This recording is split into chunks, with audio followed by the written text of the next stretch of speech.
3 Américains tués, 34 blessés. Ce sont les chiffres qui sont disponibles en source ouverte en ce dimanche en début de soirée. Ça y est, la 180e attaque depuis le 18 octobre visant des forces américaines dans le Golfe a réussi à faire but. Depuis déjà plusieurs jours, nous sentions une intensification des tensions dans la région et malgré les fuites stipulant que les États-Unis sont en train de réfléchir à un retrait de certaines troupes de la région, exactement comme ça a eu lieu en Afghanistan, les frappes n'ont pas faibli. Sauf que, pour la première fois, cette frappe aurait tapé le territoire jordanien, même si en ce dimanche soir, il y a un démenti de la part des Jordaniens. Petite incohérence entre les sources à l'instant présent. La zone touchée serait la T22, une zone frontalière entre Jordanie, Syrie, pas très loin d'Irak, zone que j'ai eu à survoler un paquet de fois en rafale, car c'est par là que passaient les aéronefs qui partaient du Charles de Gaulle quelques jours après les attentats du Bataclan, mais surtout, c'est également par là que passent actuellement les aéronefs de la force Chamal depuis la base Al-Assad, où le président Macron était présent pour les vœux aux forces armées les 21 et 22 décembre dernier.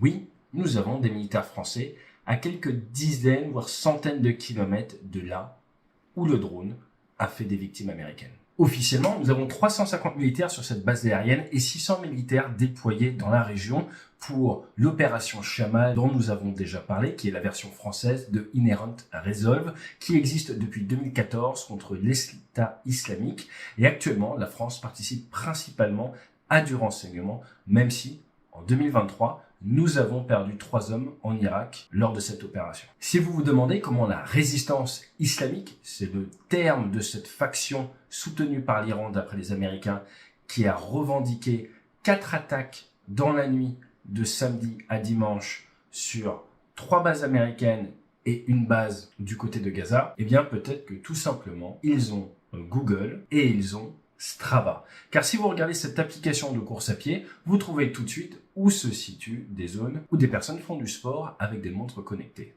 À partir de là, vous pouvez lever le doute sur la présence ou non de troupes américaines. Et quand vous avez Black Hawk LA, donc le Black Hawk c'est un hélicoptère de combat que vous zoomez avec Google, vous voyez tout de suite où se situent les hélicos. Et si vous allez un petit peu plus au sud, sur la base où il y a régulièrement des reportages, notamment avec la visite du président Macron, vous pouvez même voir des rafales de l'armée de l'air et de l'espace au roulage, et ce n'est pas très dur de savoir où ils dorment grâce aux photos qui sortent en source ouverte. Ce sujet de la SecOps est un sujet que nous avons traité il y a maintenant plus d'1 an sur la chaîne et également dans le livre Au-delà de l'Ukraine, car il est aberrant que la communication des armées montre des visages découverts, montre des lieux sensibles opérationnellement, et ces frappes de grande précision avec des drones guidés par GPS sont d'une certaine manière la punition directe pour ce trop grand partage, et j'ai même envie d'aller plus loin. Les déclarations dans la presse et dans les médias permettent aux personnes attaquant l'Occident de faire leur BDA,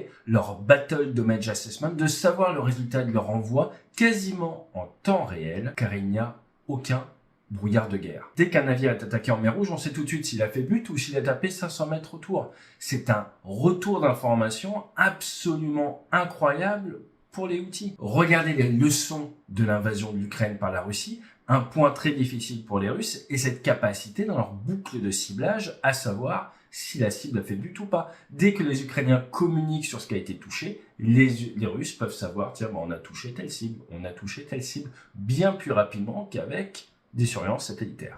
Toujours est-il, comme vous pouvez le voir sur cette carte, les bases militaires sont très rapprochées les unes des autres, elles ont quelques centaines d'hommes, mais 34 blessés et 3 décès, c'est assez impressionnant car ça veut soit dire qu'il y a eu une multitude de drones qui ont tapé au même endroit, soit qu'ils ont réussi à taper lors d'un briefing ou dans un réfectoire par exemple, mais surtout pour des drones avec une forte charge militaire. Très rapidement, le président américain a fait une annonce, une déclaration, mais des sénateurs républicains, dont Lindsey Graham, ont demandé une réponse par des frappes sur le territoire iranien.